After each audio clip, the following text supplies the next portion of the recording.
La columna de salud laboral y seguridad social con OSDOP y SADOP, la obra social de docentes privados y el Sindicato Argentino de Docentes Privados. Los trabajadores y trabajadoras por el derecho a la salud y por un sistema integrado de salud justo, equitativo y solidario.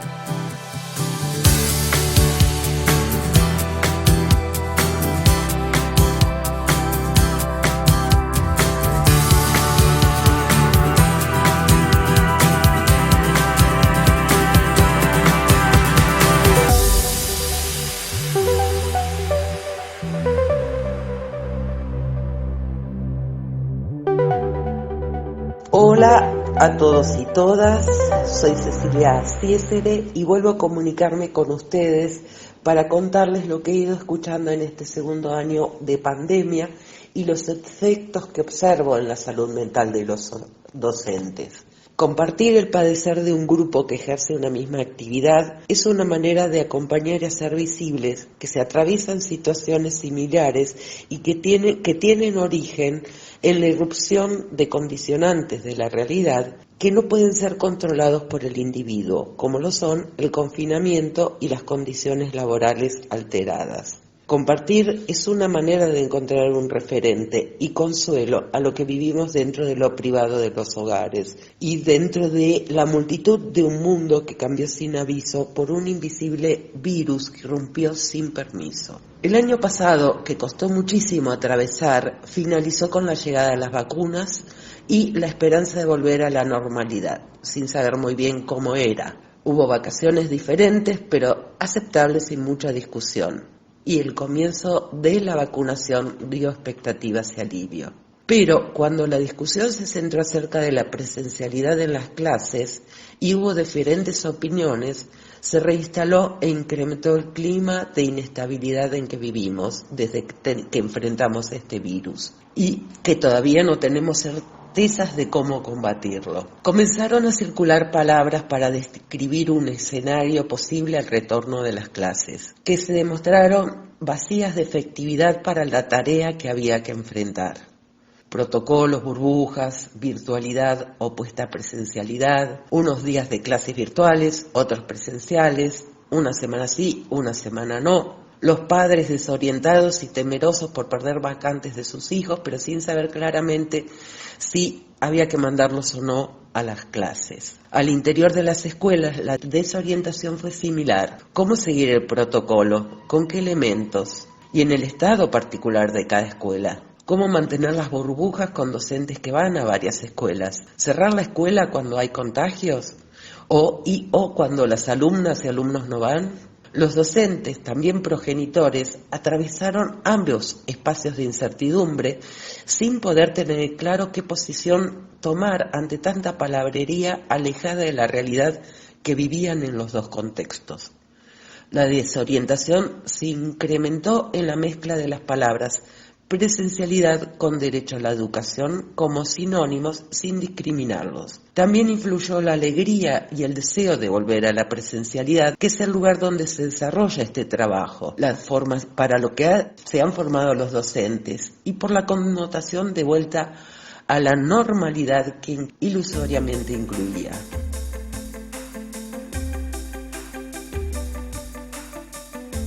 La desorientación y la incertidumbre se incrementaron en este tiempo y también los contagios y las muertes por el virus. Las y los trabajadores de la educación fueron muy afectados, se incrementó el malestar. Estas discusiones aumentaron el desamparo en el que vivimos desde la irrupción del COVID-19.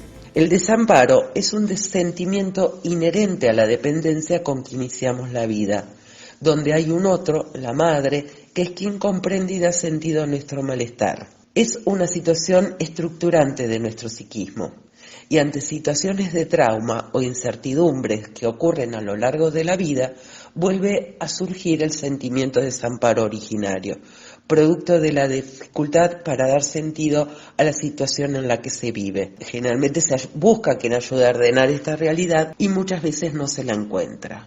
Los discursos sociales, las normas, tradiciones, costumbres, leyes, sentido común, son distintos modos de organizar la realidad en que vivimos. Los incluimos en nuestro psiquismo a través de los dichos y las acciones de nuestros cuidadores. Estos discursos nos ayudan a organizar nuestra vida y a movernos en la realidad cuando podemos separarnos de nuestros cuidadores.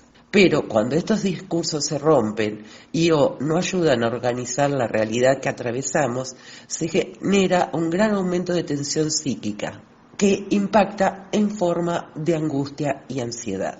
La realidad la interpretamos a través de estos discursos y lo real es el punto donde se refuerza el sentido y también donde puede caer de su función, destituyendo su funcionalidad. Cuando esto ocurre, el psiquismo pierde el regulador que lo organiza y separa la autoconservación, que son las acciones para la preservación de la vida, de la autopreservación, que es el articulado de estos discursos que dan identidad. Si la conservación de la vida y la defensa de la identidad se fractura por falta de sentido, da lugar al desarrollo de defensas con desestructuraciones y restituciones dolorosas, donde la violencia y la negación son las defensas más habituales. Para la defensa y el cuidado de nuestra salud psíquica es sumamente importante tener espacios de anclaje firme para enfrentar la realidad que nos toca vivir, aún sin comprenderla completamente. Tenemos en claro, por ejemplo, que el cuidado propio es fundamental para no producir contagios. Higiene de manos, distanciamiento social, evitar reuniones en lugares cerrados, el no trabajar con varias personas en espacios cerrados, etc. Y que estos cuidados son responsabilidad propia, pero con efecto social.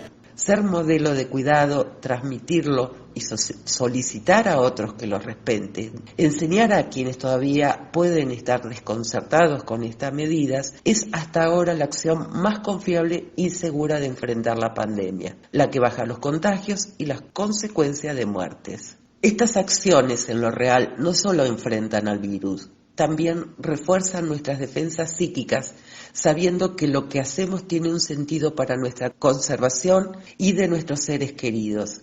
Y al mismo tiempo, nuestra identidad está organizada en un sentido constructivo. Son acciones mínimas, conocidas, incluidas en lo cotidiano, pero tienen la fuerza de pelear por lo social y por un futuro mejor. Por otro lado, tenemos la esperanza puesta en los científicos, como los grandes organizadores de sentido de esta enfermedad. Pero el discurso científico no tiene la velocidad y certeza a la que estábamos acostumbrados.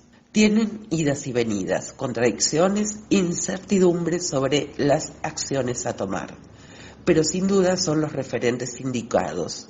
Y sus esfuerzos para desarrollar la vacuna que adecue las defensas de nuestro organismo, que no estaba preparada a este nuevo virus, fue inmensa y lograron en menos de un año desarrollarla y ponerla al servicio de la población. Tenemos que enfrentar nuestra ansiedad, nuestra premura por necesidad de claridad y aceptar la impotencia de los efectores involucrados ante la falta de una solución inmediata, tratando de no aferrarnos a ilusiones falsas. La vacunación, que levanta nuestras defensas físicas en caso de contagio y esperamos evite el contagio, es la gran esperanza de volver a la normalidad. Nos permite soñar con los encuentros, los abrazos y con una presencialidad laboral sin riesgo. El cuidado personal y la vacunación son hoy por hoy los más importantes organizadores de sentido para nuestro psiquismo.